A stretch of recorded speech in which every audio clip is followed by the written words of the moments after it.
Pourquoi faut-il réduire les pesticides? Ça, on se demande bien.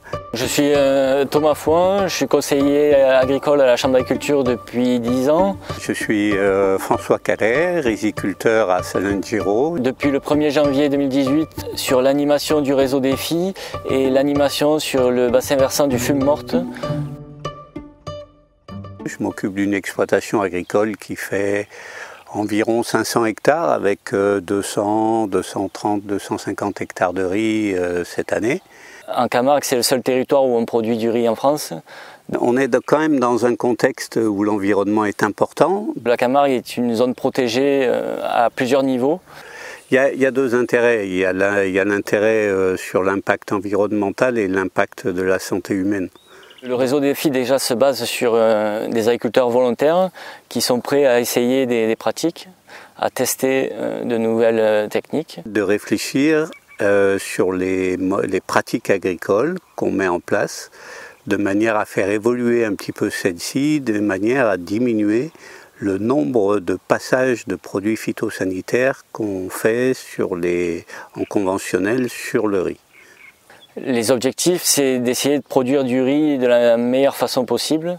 Et l'idée, c'est de savoir quelles sont les techniques utilisées par les uns et par les autres, de manière à voir ce qui peut se transposer d'une exploitation à l'autre dans cet objectif-là. Surtout de leur faire prendre conscience de l'impact des produits et de la meilleure utilisation des produits.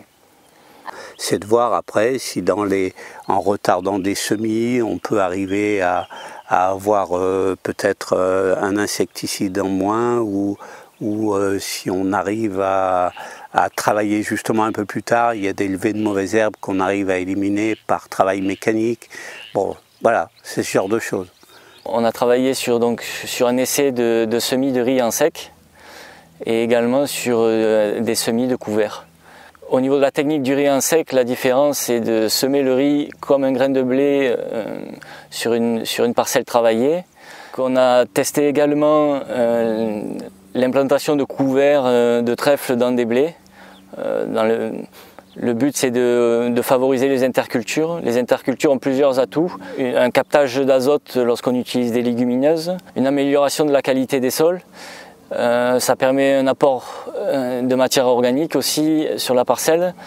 Le problème, c'est de savoir jusqu'où il faut aller, parce que c'est sûr que si on ne fait plus rien, si on arrête tout, on préservera la nature et on préservera la santé humaine.